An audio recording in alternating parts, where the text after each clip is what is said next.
Welcome to Movie House Cinemas. Popcorn? Yes, please. Sit back, relax, and enjoy the movie. Reclining chairs? Don't mind if I do.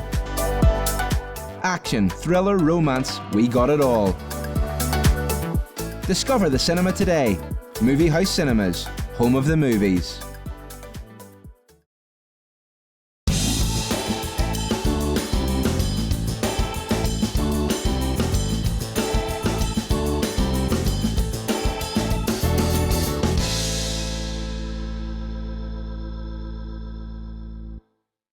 Good evening, and welcome along to Rob and Elliott tonight. Good to have your company with us once again. Coming up on the show, we'll be chatting about this year's Strictly Come Dancing with TV personality Debbie McGee. I think most people in Northern Ireland know that I have links, very close links. My dad was from there, and I spent all my childhood holidays and Christmases in Northern Ireland. I still go back a lot, and I just love going back for the spirit of Northern Ireland Awards. And you're right, you know, all those people right across the communities in Northern Ireland doing all sorts of different things are just incredible, aren't they? And we all love going to support them on that night, because in some little way, being Debbie McGee gives them a lift to the night. I don't mind having thousands of pictures taken and a glass of champagne with them. We'll be finding out the ultimate formula for happiness and how to stay happy with Professor Michael Bonshor and also GB Olympian Greg Rutherford. I went on a bike and climbed to the top of the highest point in Rhodes, which was quite good fun. I had the opportunity to push myself a little bit. I will add, it was an e-bike, but I mean, I still worked very, very hard on that. I have to add that in there though. We're talking hot air ballooning with Robin Mercer. We took off half an hour later. One pilot light went out, second pilot light went out, and we were starting to head towards trees, power lines, everything. So lucky enough, my son was with me and he got up and he got a lighter and got it lit again. But we had to keep the burner going all the time when we were flying.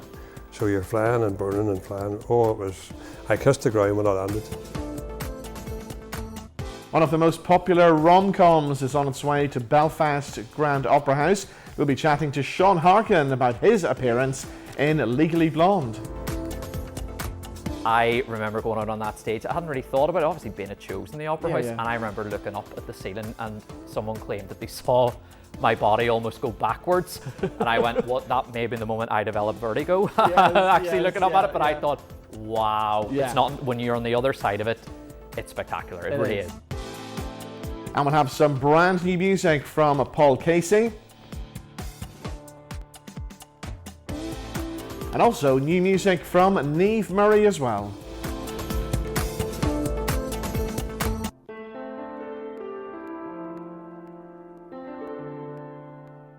But let's begin the show, as always, by talking about some of this week's top quirky news stories. And I feel like doing a noddy holder now and shouting, it's Christmas, because Kim Kelly, it is somewhere, isn't it? It is Christmas in Venezuela. Now, I know all of us keep up to date with current affairs in Venezuela. I mean, personally, I'm never, you know, I just love it. Anyway, I actually did know they held elections recently. So their president is Nicolás Maduro. Right. So, to distract, he's told everybody it's Christmas. He came on, he's got a weekly show on the TV, you know, and he came on and said, you know, it feels like Christmas. I don't actually know if that's how he talked. So he's decided that it's going to be Christmas, and he's told everyone it's Christmas. All good. Until you remember that in that country, I don't think the national living wage has increased since like 1803 or something. Yes, you know what I mean? yeah. People are living in poverty. It's really, really bad. Christmas is meaningless because they have no money. You Exactly, know, I mean? But he thinks this is absolutely wonderful and it's going to be Christmas. Well, you would. I mean, if you're rich, Christmas is great. Not if you live in a ghetto. So they're not happy in Venezuela with him. But it is Christmas, and it's been Christmas since a couple of weeks ago. Yeah, it's been a couple of weeks now. Right. That's very strange. I think I'd like to be. It must be fun to just say it's going to be Christmas. I just want to hear you do your voice again. You like the voice? I don't even know what is that. I don't know what that is. It's like a James Bond baddie type voice. I've been watching too much on telly with the Mexican cartels, and then I hear their accent, and I Have you been watching The Cleaning Lady? The what? The cleaning lady. No, what's that? It's a Mexican cartel thing. Is it? Yes, I love Mexican. When I say I gets love Mexican cartels, I don't actually love them, but I just find them so interesting. She gets a gig cleaning up all the mess. What channel is this on? I think it's on one of the Sky channels. All right, I adore anything Sky to do Atlantic or anything something to do with the cartels and women. I find really interesting. Queen of the South. Did you watch that? I'm watching that now. Oh, I missed that. Great up until the final season. Final season, forget it. But it does tie it all up. But it's awful. I've just started watching that. It's good, isn't it? Yeah. It's really good. Yeah. So can we wrap up here so I can go home, because I'm going into season 2 here. Right, okay, well, let's talk vegetables then. Yes, I have looked at a survey. So this is the latest survey that's come from MyFitnessPal. They reckon that the average person only eats vegetables every 3 weeks, which is disgusting. No. Shame on you. No, people would be having scurvy would be back. Rickets would be back if they were doing that. To be fair, with the price of things, it doesn't really surprise me at the minute. So they only eat it every 3 weeks, and they only eat fruit once a month.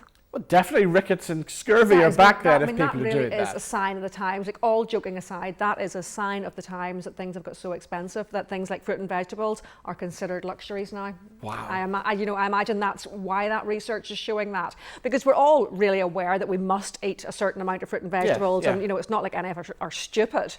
They also reckon that the only pulses and beans that people are eating are baked beans, which are okay if you baked beans are fine for you, but yeah, I honestly think that is a sign of the times and the sort of worrying financial state of the world. God, that's crazy, isn't it? It's not good, is it? It's not good at all, yeah. There we go. What are we finishing on? We're going to finish on something that has worried me before. Whenever the things that I worry about, whenever you sneeze and you sometimes think you're going to do yourself like a mischief. Yes. Well, this happened to a footballer. Now, I'm going to attempt this name. Victor Adebayo. Did I say that right? Victor Adebayo. Okay. Just say it quickly, nobody will know. Victor Adebayo. That's what I'm doing whenever I'm reading the news and it's a hard name like Emma Raducanu. I love it. Say it fast. Love it. Just say it fast. and you hope. But then sometimes you just can't get it out. Do you know what it was? Wimbledon, nightmare. The worst country, the Netherlands. I can't say, the Tour de France, forget it. I couldn't even, it would flash up and I'd be like, well, I can't do that because I can't say his name. Yeah. It's difficult. But anyway, Victor Adebayo, he sneezed and he's done his back in, so he's out of action. He plays for Bolton Wanderers and he's out of action. And it did get me thinking, if you're driving and you sneeze and you're like, it's dangerous. It's dangerous. Is dangerous. So watch out, people. You could do yourself a mischief by sneezing like Victor Adebayo. There you go. You've been warned. Yes, the health warning there. I know. We're from very Kim healthy Kelly. this week. Right, we'll see you next week. Yes. Fabulous. See you then.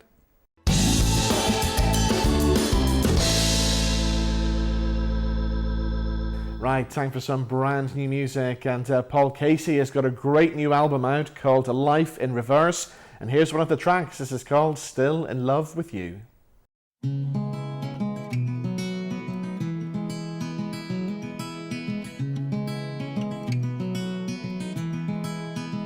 I'm still in love with you. My heart has always been forever true. Still in love with you. The way my heart beats when you walk into the room. You know how to pull my strings and all the things that suck me in. You know how to make it right every hour of every day and night. I'm still in love with you. My heart has always been forever true. I'm still in love with you. The way my heart beats when you walk into the room. You know how to drive me wild. The only one that's kept me on cloud nine. I never want to say goodbye. From now on I'm always by your side. I'm still in love with you. You know my heart has always been forever true. I'm still in love with you. New music from Paul Casey from his new album Life in Reverse, that's called Still in Love with You. We're chatting to TV personality and Strictly's Debbie McGee right after these.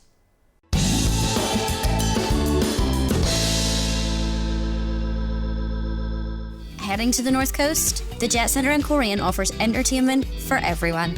There's an 8-screen movie house cinema with all the best movies, 10-pin bowling, a massive arcade, soft play for the wee ones. Outdoors, there's a mini fun park and gem mining, plus an 18-hole floodlit mini golf course. Rain or shine, there's something for everyone here at the Jet Centre. Find out more at thejetcentre.co.uk.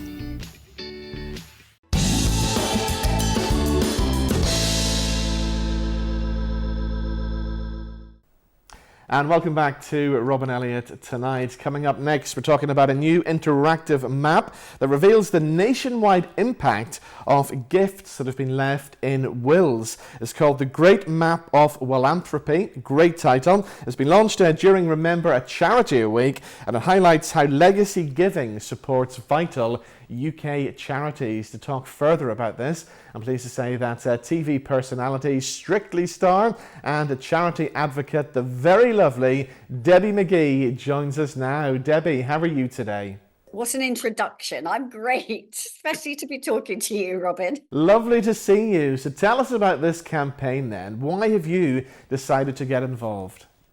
Because it was something I'd never considered.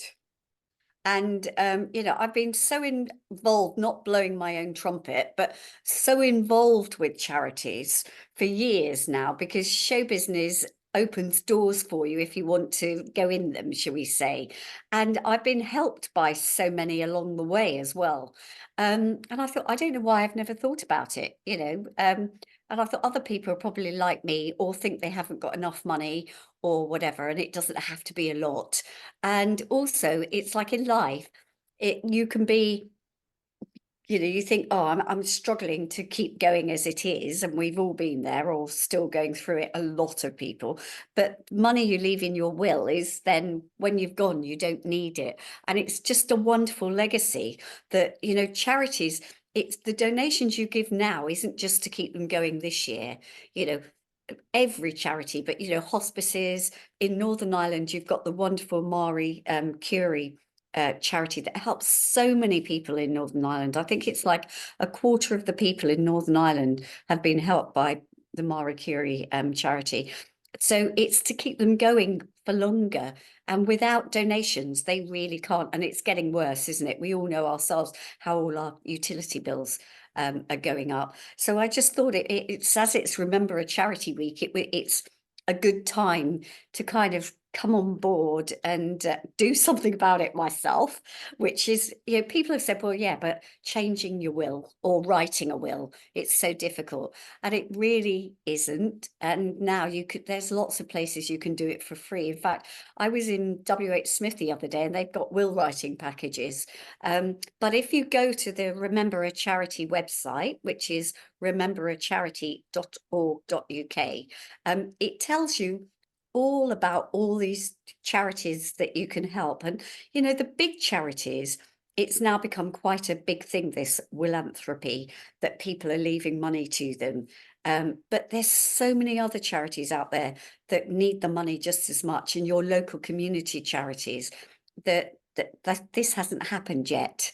And it would be great just to leave them a little something, because if we all gave £1, it's a lot of money, isn't it? It works on that. But if you go onto their website, it tells you all about it, so you can make a decision whether you want to or not, but also how to do it. So, that's important to know, isn't it? And I suppose the one good thing from this research we've discovered is that the younger generations, they don't mind talking about death and they don't mind thinking about their wills and things. Yeah, I think, when I was young, people didn't talk about death or dying. I didn't go to my grandparents' funerals, even when I was 18, when my grandfather died. No, it was kind of kept away from us and everything was, don't tell anybody you're ill. I'm fine. Stiff upper lip in Britain. But now we all talk about lots of things, don't we? Ailments, stress, I don't like the mental health issues, but the stress thing I get, and it's good, because years ago nobody did, and now we're all talking about death. And think of writing a will if you get run over by a bike or a car tomorrow. You never know what's going to happen, tomorrow or today. So we're becoming a bit more prepared nation, I think, as well. So this is one way you can be prepared to leave a lovely legacy after you've gone. I mean, I've got certain charities I'm very close to. Obviously, things, what have happened in the family. Paul died from a brain tumour. I was shocked, because I didn't know anything about brain tumours, to find that it kills more under 40-year-olds than any other disease, and it gets the least funding of any other cancers. So I started helping them to raise money and whatever, and raising money for the research, because although every charity and every illness still needs more research, the brain tumour charity, it was getting the least money from the government, and was really struggling. And so it was important to me. So to keep that going, obviously that's something I would leave in my will. But there's loads of others. My dad died from prostate cancer.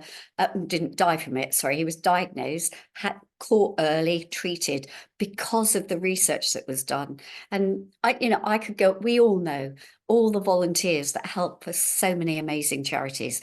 We need to, give them credit and help in a way. So if the research is more, it's showing them that what they're doing is good as well, but also what they're doing. I mean, I'm always feel guilty and humbled, because I am fortunate that I go to meet a lot of people that work with charities, and I live such a busy life. I can't go and volunteer to be there every week. But there's so thousands and thousands and thousands, in Northern Ireland alone, of people that care for family, that help in hospices, that, and so I feel this is my way of giving, because I haven't got the time to do what they do. Debbie, it's always lovely to see you come back to Belfast for the Spirit of Northern Ireland Awards every year. And you're always meeting a lot of inspirational people, and people who have done a lot of good work for charities. It's fantastic. I mean, I think most people in Northern Ireland know that I have links, very close links. My dad was from there, and I spent all my childhood holidays and Christmases in Northern Ireland. I still go back a lot, and I just love going back for the Spirit of Northern Ireland Awards. And you're right, all those people right across the communities in Northern Ireland doing all sorts of different things are just incredible, aren't they? And we all love going to support them on that night, because in some little way, being Debbie McGee gives them a lift to the night. I don't mind having thousands of pictures taken and a glass of champagne with them. Of course. Now, Strictly is back on our TV screens. Are you watching this year? Oh, I'm always watching. I watch with my mum. Even if I'm working or out on the Saturday night, I watch with mum on catch up. And to me, it's just an uplifting experience. There's nothing horrible in it. It's glamorous. Everybody on that show is supporting all those celebrities that are experienced. Most of them, or most of the people that appear on Strictly say it was the best time of their lives. It was the most wonderful experience, including myself. And I've had some great moments in my career. But what's so special about Strictly is everybody on that show is rooting for you. And yes, you work jolly hard, but your pros look after you. They push you, because you're in a competition. You're not there to learn to dance. Yeah. You're there to win a competition. But they make you feel so special.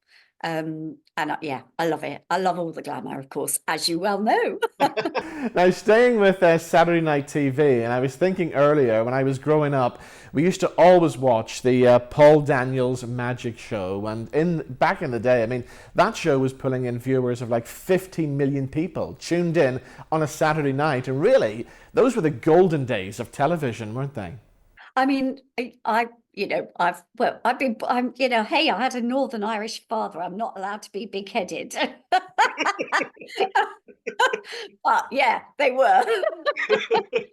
Not just our show, but Saturday night television was all about entertainment in those days, from about 6 o'clock. And it was all people, and no disrespect, because there's always been competitions and I love all the Voice and all of those. But around those programs were other programs where people that have trained for years to do their job and entertain you, that went into show business to entertain and lift their audiences, which is why I went into show business. And, the Paul Daniels show was a part of that, and I'm very proud to have been a part of it. And when I went on Strictly, which was, sadly, it was a year after Paul died, he never got to see me on it, but he knew I always wanted to do it. It was like stepping back in time.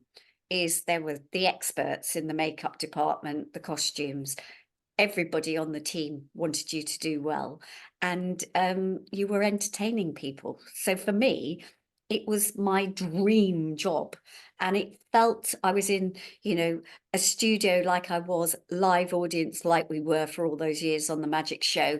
It was just like doing the magic show all over again, working day and night and not having a day off. Hard, but that's what I want to do, Yes. and I still love my work. And if I'm doing a job where I'm entertaining people, I'm just in heaven. I would imagine during your career you've had so many highlights, but from the magic show, was there one particular trick or routine that always stood out from the rest? Not really, because I just loved it all. It's like on Strictly, they say, what was your favourite dance? I don't really have a favourite dance, because every week I just loved that dance. But on the magic show, I think a very special moment was when we won the Golden Rose of Montreux, which is a television award. It's global. We were up against, I can't believe it, but Bette Midler and Sammy Davis Jr., if you're old enough to know who they are. And, we won, and the BBC hadn't won for 22 years, and I'm not sure they've won it since. And what was quite funny is the same year, Spitting Image with a puppet of Paul won the bronze. But that was a real achievement. And I'm not always into awards and things, because I think there's so many people that deserve them. But that was special. That was a real achievement. So that is something that sticks out in my memory. But every week I loved all the shows that we did. There were some I enjoyed doing more than others, but usually that's because we'd had a bit more time to rehearse the tricks, so I knew it better. I wasn't nervous. But I'm so lucky, Robin. I've just had the most amazing life. I've done the job I've wanted to do. I've met so many wonderful people in and outside my business, which I've been allowed to do charity. I don't call it charity work, because all those volunteers and all those doctors that work day and night researching and whatever, they're the workers. I think us in show business go and make an appearance because it makes more people buy tickets for that function, or go and visit people in hospices or hospitals. That's not work. And I would say the most special people I have met in my life, apart from my parents, are people I've met in doing charity appearances, to get real people that give up their lives to care for others. And, all our medical people around Northern Ireland and Britain, and the world, they are very special people. They hardly have a life. Surgeons are in hospitals early in the morning because they're looking after other people. So I think giving a little bit and leaving something as a legacy in my will is my way of my charity work. I haven't got time to go and volunteer and do stuff, but perhaps I can help them. Well, Debbie, sadly we're out of time. We'll have to catch up when you come back for the Spirit of Northern Ireland Awards. I'll definitely be coming, Robin. Don't worry, I do not miss it.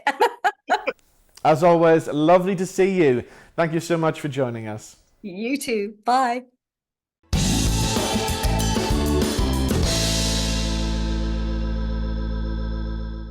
Right, still to come, we're chatting about a brand new production of Legally Blonde, which is on its way to Belfast Grand Opera House. And we're talking about hot air ballooning with Robin Mercer right after these.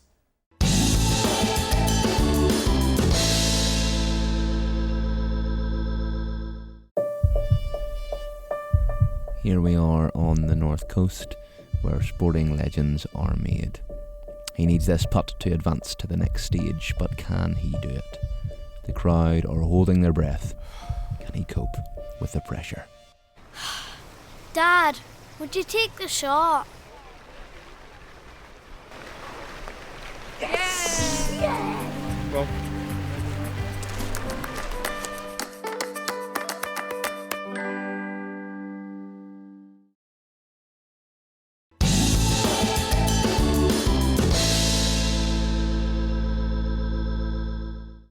so next up on the show this evening, we're chatting to Robin Mercer, who we all know here in Belfast as being a hugely successful businessman and the owner of Hillmount Garden Centre. But as well as that, he also has a very interesting hobby. We're talking about these hot air balloons. Let's find out more. Robin's here with us in the studio. How are you today? I'm very well, thank you. Yes. Good to see you. So tell us first of all about this fabulous photograph. I love this shot. Yeah, that was a couple of years ago in Italy. Strange, hot air ballooning, there's so many photographs about, but you just want that special one. Yeah. And it has to be perfect. Yeah. You maybe have hundreds of photographs, but you just look for that special one. And our ambition at the moment is to try and get a special one in Italy with the sunflower fields.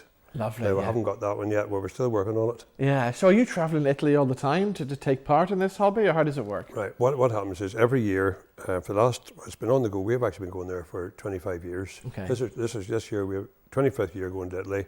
It's a long drive, and the older you get, the further it is. It's about 1,200 miles to drive out with your Jeep and trailer. And then there's an organised balloon meet out there, and we had 80 balloons there this year. Wow. So fantastic, even for us to see 80 balloons in the air was amazing. So do you actually have your own hot air balloon? I have. That one in the picture, that is my balloon. And if you actually see the registration on it, it says garden. Yes, it does, yes. So the CAA couldn't figure out why somebody wanted to have garden as a registration until they found out we have a garden centre. So of all the hobbies in the world then, why hot air ballooning? Really, about 30 odd years ago, Posse Belfast had the tall ships. Yeah. Then the next year they had the balloons. Yes. And I was offered a flight, and that was it. I just got totally hooked. And there's four of us got together and we went out and bought a second-hand balloon. Right. And at that time, there's no other pilots in Northern Ireland, so you have to train. It's just the same as a pilot's license for a plane. So you have to do all your different exams, then you have to do so many hours, then you have to do instructor flights and examinations. And at that time, you only had 1 year to do it. And it was so hard to do because there's nobody here to train you. So you actually had to go to the south of Ireland a few nights a week or bring people over from England. So it was tough going, but we just about got there. But the last week, I eventually got there. It's been the best hobby you ever have. Yeah. I used to live outside Bristol, and of course every year in Bristol you have the Balloon Fiesta, which is just an amazing sight. You're standing on that cliff top, you've got the Clifton Suspension Bridge in the background, and just a sky is just full of hot air balloons. It's amazing. No, it's one of the nicest places. Another place is Metz. There's a balloon meet there every other year, and then the best one in the world is Albuquerque. Right. Now, we did it once. Wow. Now, it is hard going. Yeah. It is hard going. But no, we've had our balloon, they ship it out on a pallet, just air freight it. Yeah. We've had it in Albuquerque. We've actually flown over Dubai in the balloon. Wow. We have been to the Philippines. We've been around India. So you get to see the world, you really do. And you meet the real people. Because with ballooning, people don't understand. They think you take off and you fly and you come back again. Yeah. Doesn't work like that at all. When you take off, you fly, and you have no idea where you're going to land. You'll usually go for about 10 miles as the crow flies. And then there's the job of my wife, where she has to come and pick me up. And she'll drive the Jeep and trailer, and then she'll come and try and find us. And then, especially in Northern Ireland and England, when you do land, what they do is they actually go and talk to the farmers and get permission, to drive them the Jeep and trailer. Yes, We're very lucky here in Northern Ireland. We have so many great farmers, and they love to see you coming. Yeah, exactly. And yes. Really, we don't do a lot of flying here. First of all, in the early part of this year, it was so wet. Yeah. And then after that, there's been so windy. So we've only had a couple of flights, so not very many. Have you ever had any scary moments? Oh, I've ripped it and I've burnt it and done all sorts of things, It was more when I'm training. Yeah. And even in Italy now, it was Austria. We were actually flying, near the Alps, and we were flying in the snow. And because of the cold weather, you have to have another tank, which is sort of like spike the gas to make sure your pilot light stays on. And this chap let me his balloon. He says, "You have enough gas for a week." Right. We took off half an hour later. One pilot light went out, second pilot light went out, and we were starting to head towards trees, power lines, everything. So lucky enough, my son was with me, and he got up and he got a lighter and got it lit again. But we had to keep the burner going all the time when we were flying. So you're flying and burning and flying. Oh, it was... I kissed the ground when I landed. Yeah, I'm not surprised. That's scary stuff, So, yeah. Yeah. So what's your next adventure then? Really, last weekend we were actually in Chatsworth. Right. Another chap has a balloon and we joined him, and it was lovely. We were flying in the mist, and it was very, very nice. But honestly, Toddy, you go...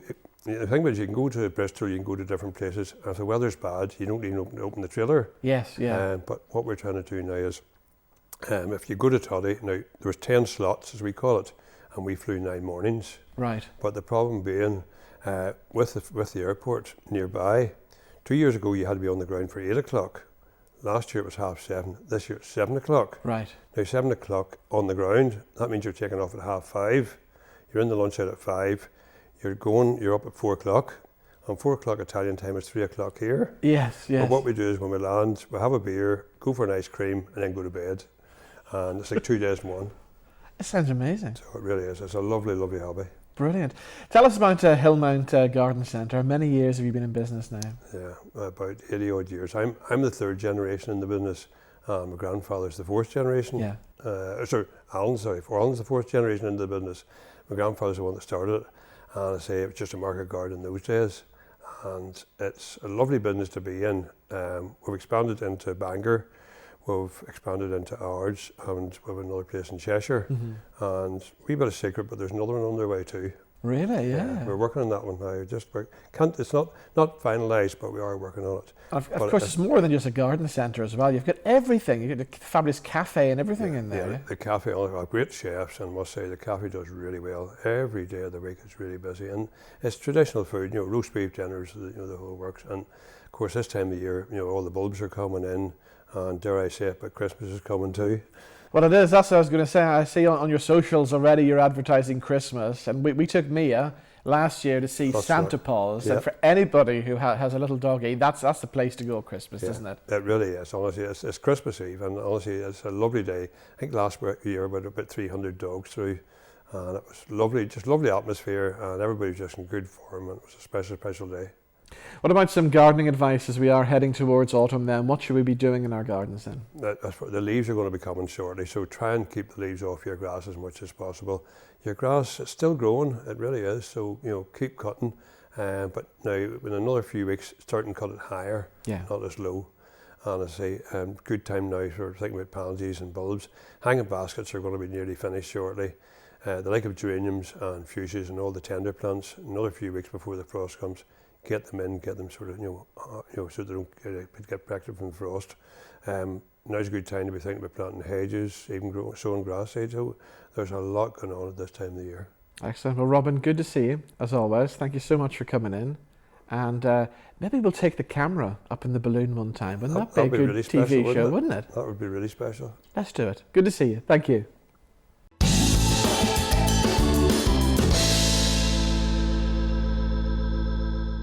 Right, we're talking a theatre next, and everybody's favourite rom-com, Legally Blonde, is heading back to the Grand Opera House here in Belfast, courtesy of the Ulster Operatic Company. Sean Harkin is starring in the show, and he joins us now in the studio. How are you? I am not too bad. How are you? Very well, thank you. So you upped your eyes, you're busy in rehearsals at the moment. We are indeed, we are indeed. We've had a really, really interesting process so far in that we auditioned in April for the show, just after Easter, which was nice.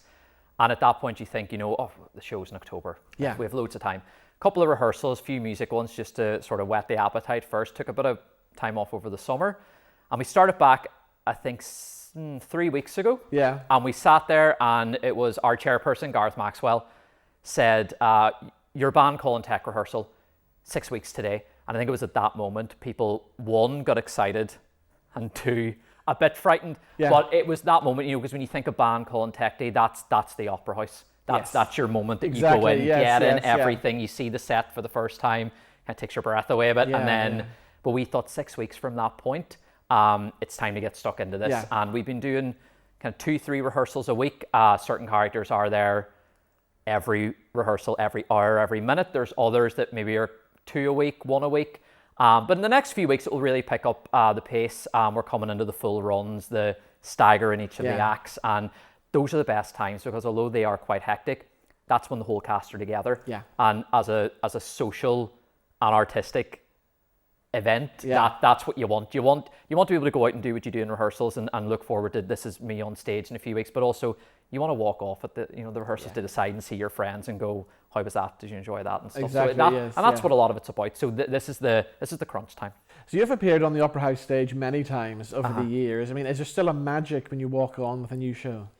I think last year in Avita, when we did it with the Ulster Operatic and we walked on, that was the first time I personally have been in and backstage and on stage since they did the refurbishment. Right, yeah. So even though I don't know how many have done, I think it could be around 6, 7, 8. Yeah. That in itself was an amazing experience because you were looking out on it and you're going, oh yes, I can see now that the seats are laid out differently and everything. But it hits every time because even though it's a year, maybe or even more between shows, when you're backstage, you forget until you're back in it what it feels like. Even the smell of going backstage hits and you go, yes, this is different to any other theatre you perform in, and the scale of the opera. You can't help but go on the stage for your first vocal warm-up and look up. Yeah. And I remember the very first time, I think it was 2010, with the Ulster Operatic, I came in as a wide-eyed chorus member, and I remember going out on that stage. I hadn't really thought about it, obviously being a chosen in the Opera House, and I remember looking up at the ceiling and someone claimed that they saw my body almost go backwards, and I went, what? That may be the moment I developed vertigo, looking up at it, but I thought, wow, it's not, when you're on the other side of it, it's spectacular. It really is. It is. And when you look at that ceiling as well, you see things that you've never, it's something different every time. You'll pick out a different carving or a different thing up there. Absolutely. And when you come in as an audience member, your eye is fixated on the stage. When you look at it from that angle, it's quite hard to describe. And as you said, you're looking at something you haven't seen before. It could be the detailing on the box. Yes. And you do have to stop and take it in. I think the more you do it, the more you do appreciate it and don't take it for granted. Yeah.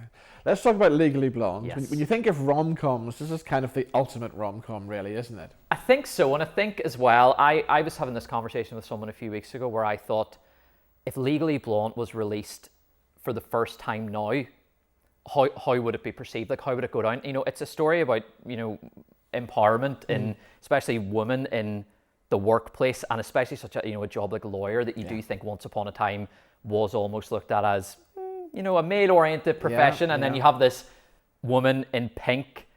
It's not perceived to be normal at the time. You think now that would be championed so much. I think at the time when it came out, it was seen as a bubblegum, chick flick or whatever it was called. And now, as you said, rom-com is the appropriate title. It's a romantic comedy. It's so funny. And it's got such a good message in it as well. And I think when I first heard of the musical, my sister played it a lot for me, and I went, what is that? What are you playing? She was like, if we go to London, have to go to Legally Blonde. And me, at the time, being a adolescent male, was going, absolutely not. I will not be. I will be going to something with more grit about it.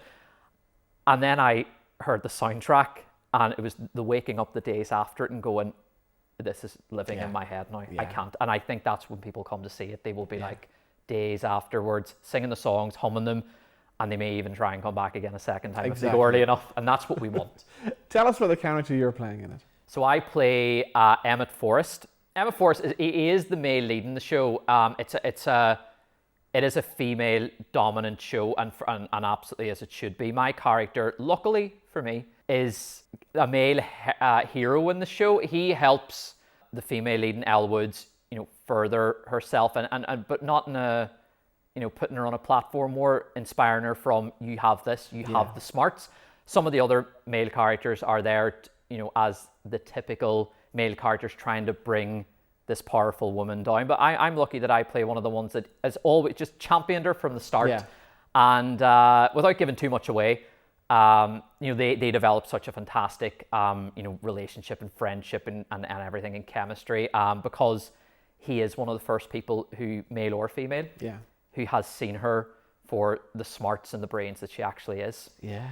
Now everybody will remember the dog from the show as well. Are you guys having a live dog on stage? As far as I'm aware at the minute, I'm not privy to some of the in the back conversations. As far as I'm aware, I think so. Yes. Yes, it has to be done with the real dog. That's one of the things I think people come and see, will the Chihuahua be there? Yeah. And I don't think we're going to disappoint. Yes. I don't think we're going to disappoint in that regard. Karen Hawthorne, she's been on the show many times before. She's your starring leading lady, isn't she? Yeah. She is indeed. Karen is a friend of mine, first and foremost. So I think with that, it's been quite easy for us. We've played opposite each other in shows before, and I sort of had a bit of a joke the other day where I said, I think this is the first time I feel like I've played opposite her and it not be some kind of bizarre role where the purpose of me was to almost freak her character out or make her uncomfortable. Yeah. I was like, it's nice to actually play with Karen and be able to sort of look at her across the room, or when you're up close with her, and look and think, these are two real people, real characters that are playing with each other. And it's been so easy because I think, like myself, Karen and I just go for it when we get into these roles. We don't really have any inhibition, because then at the end of the day, that it doesn't work if you do. And I think the great thing about playing opposite her, and a lot of the other characters, were really blessed in this cast that everyone has came into it and just said, whatever we're asked to do, we do it. We want this to be the best show, and there's no awkwardness. There's no, I don't really know them. Yeah.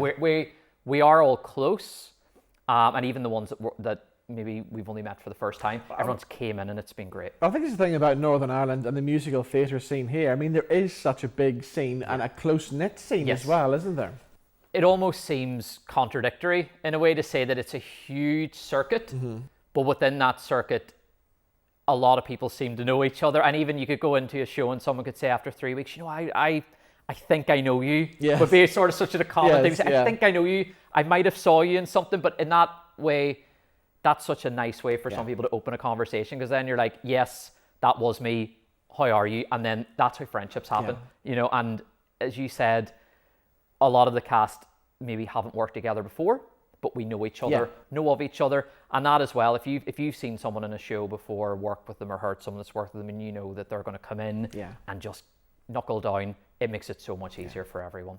As a performer, is there a dream role out there that you'd love to do one day?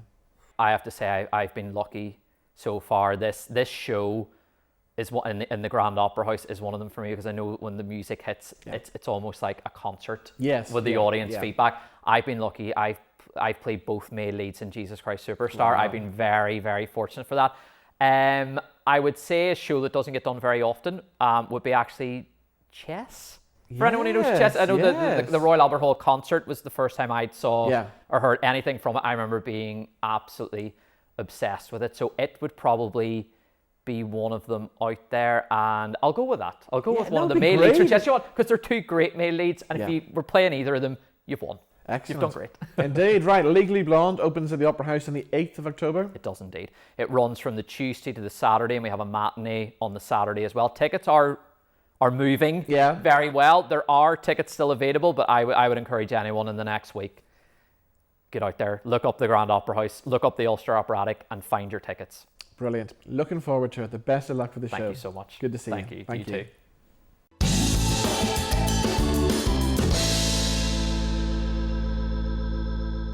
Still to come, we've got new music on the way from a singer-songwriter NIamh Murray, and we're chatting to Professor Michael Bonshor and GB Olympian Greg Rutherford. We're talking about the formula for happiness right after these.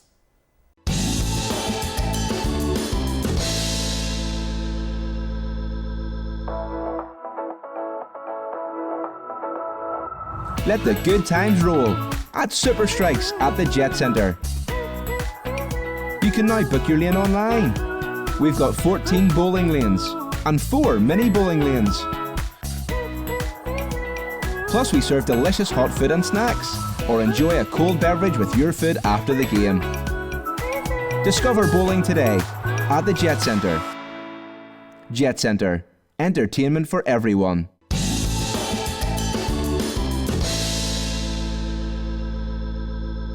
And welcome back to Robin Elliott Tonight. Now, a wellness professor has revealed there is an easy formula to get happier and healthier and stay that way too. We're going to find out more because Professor Michael Bonshor and GB Olympian Greg Rutherford join us now. Guys, thank you so much for joining us today. Thanks for having us. Pleasure. So, Professor Michael, what's this formula all about then? Okay, so basically, we increase our feelings of well-being and sort of happiness, enhance mood through doing activities that help us to release certain positive hormones. And the formula comes from looking at the kind of activities that help us release those hormones. So the formula itself is basically a mixture of fresh air, sunlight, socializing, memory making, new experiences, pleasant environment, rest and exercise. I don't think there's anything terribly surprising in there. But I think what's interesting is that they all relate to particular positive hormones. So, for example, exercise relates to endorphins, which are the pleasure hormones. And for anybody who's kind of not so keen on exercise, it doesn't have to be anything. You don't have to become, an Olympic athlete to access these hormones, which is fortunate for me because I'm nowhere near that.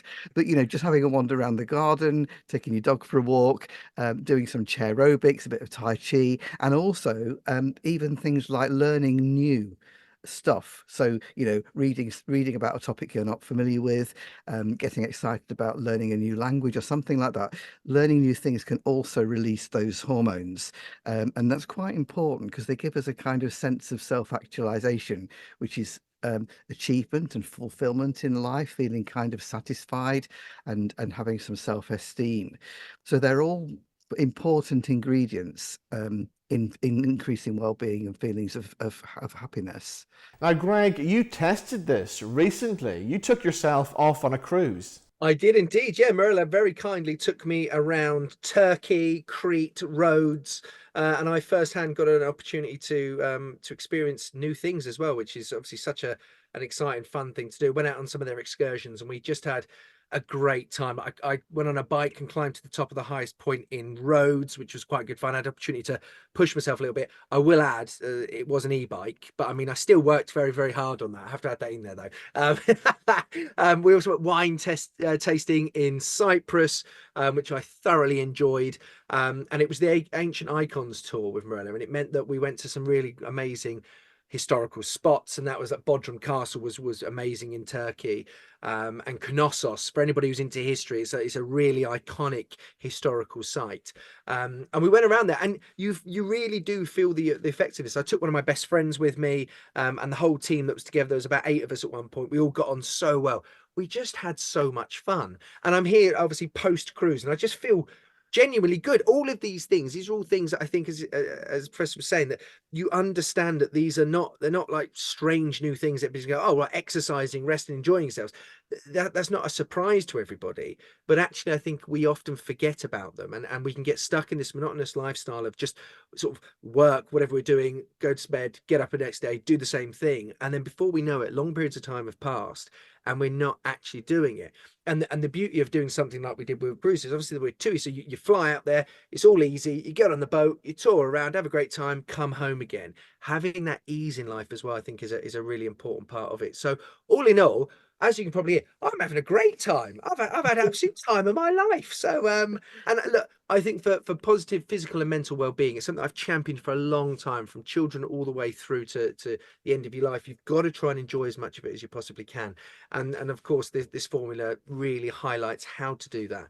And as I say, that's something that I fully back and believe is so important. Now, Greg, tell me this, is exercising a very important part of being on a cruise? Because I know people who kind of eat their way all around the cruise for a couple of weeks and they come back home and they've put on about 3 stone.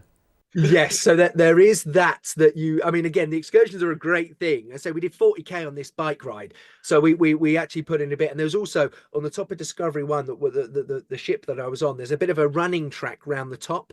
So I went for some runs on there, and there's a nice gym and everything else. Now, look, you can be as active or not as you want. You want to be releasing it. I always hugely support anybody being active in any way, shape or form.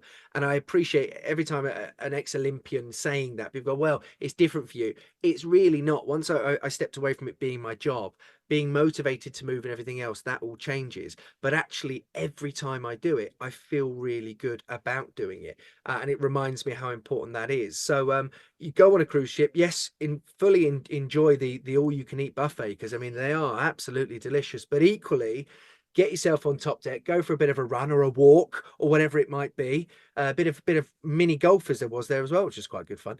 And actually just enjoy it. Get in the sunshine, get out off the ship and go see things. But in day-to-day life, just getting outside, being active, going for a walk if you can. If you don't have a dog, just go for a walk anyway. Meet friends, all these important things to help you feel better.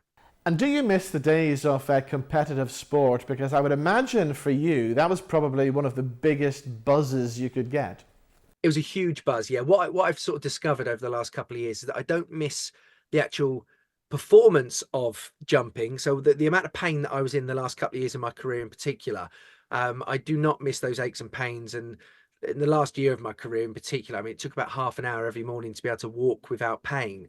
So now I don't have that anymore, which is a great thing. What I realized I missed is the performance side, as in walking in front of a packed stadium and people cheering for you. Because fundamentally, sportsmen and women out there, they are all showmen and women as well. They love performance. They love going out there and showcasing the skill that they've developed in whatever sport it might be. And that's a big part of it. And when you step away from that, not having people cheer for you anymore, I mean, you don't expect it. Of course, you don't expect to go to the toilet and people cheer you for it. But it's one of those things that is so addictive. Understanding and knowing you're going to step into a stadium and people are going to cheer for you. It's a lovely, lovely feeling. So that's what I miss. But getting up early and absolutely annihilating my body and jumping into a pit, absolutely not. I'll leave that for the younger generation. I did my time. I also enjoy a cream cake ever so often in the evening. So I didn't enjoy that as much as an athlete. So yeah, I enjoy this lifestyle a bit more. And of course, Greg, you've done Strictly. Will you be watching this year? Of course, we always tune in. The kids thoroughly enjoy dancing around in the front room, and I always enjoy telling them about the behind the scenes of what goes on and how many. I mean, it's incredible. Those shows, of course, they're Dancing on Ice this year as well. All they shows, what goes on in and around them is incredible, and the hard work that everybody puts into making it the show that it is. Yeah, we love it, so we'll be tuning in. And what was your experience like on the show? Because we've heard a lot of rumours about what it's like behind the scenes, and we've heard some not very positive stories. So what was your experience on Strictly like? I always felt quite fortunate, as much as it's a competition, of course, and I think everybody has to bear that in mind. And for the dancers in particular, it'd be like me trying to do an Olympic space show now. I'd want to win, I'd want to do well, but I always had really positive experiences, to be totally honest. For me, standing behind there, it was that moment to push myself, to perform, to work hard. So I probably saw it as an athlete in that moment. Right, I've got to go here, I've got to do this part. And some of it I was rubbish, and I'm very aware of the fact that I was very rubbish at certain things that I did. Nobody ever look up, well, I was about to say this, the dance, I'm not going to say it, because it was a bit of a disaster, and I appreciated that. But for me, look, my experience was pretty much very, very positive. And Professor Michael, what makes you happy? What are you looking forward to this weekend? Are you going to be watching Strictly? I won't be watching Strictly, I don't think. I've got a new puppy who is 9 weeks old today, and he's making me smile all the time at the moment. So that makes me very happy. And that brings me back to one of the other hormones, actually, because there's something called oxytocin, which is the bonding hormone. So Greg talked about meeting people and doing things together as a team. And that also includes not just your babies and your family and people that you meet, but also your pets as well can create that kind of positive hormone. So yeah, I'm full of that at the moment with this lovely little puppy. Well, we have a puppy as well. We have a 20-month-old Cavapoo, and over the past 20 months we've discovered things like just taking Mia for a walk is something really good. Exactly. I can confirm as well. So I've been fortunate enough to have dogs all of my I had a bit as kids as well, and every single day I used to walk with the dogs in the woods near my house and mentally prepare for what was coming up. So I'd always think about the competitions, everything else, and feeling it. But just watching it, similar. Sadly, I'm down to one dog now, but when I go home, a little clunkers, she's only a year old, little whippet, that little happy, excited dog that just wants to jump around and have fun. I'd say as a medicine for anybody feeling a little bit down, get yourselves in and around a dog, and it feels good. Well, Greg and Professor Michael, good to talk to you. Thank you so much for joining us on the show. Thanks for having us. Thank you.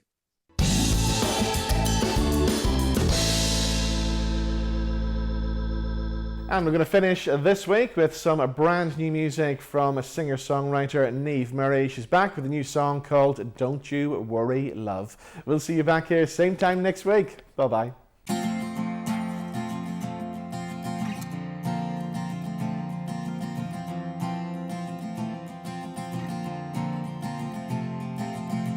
Once was a man I knew who sat at the same bar stool and sang pints like he was still 25. When the time came, he rushed home, stumbling in at 10 to 1. Woke the wife up with such a fright. He always said, "Don't you worry, love." Well, I'm sorry, but I didn't mean to wake you up. But I know that you're a little bit uptight. But I might die tonight.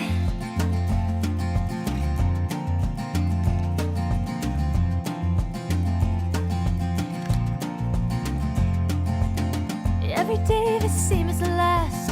As NIamh he goes to mass, sits and listens to the stories in the holy book, buys his paper on his way back home, checks him but doesn't stay very long.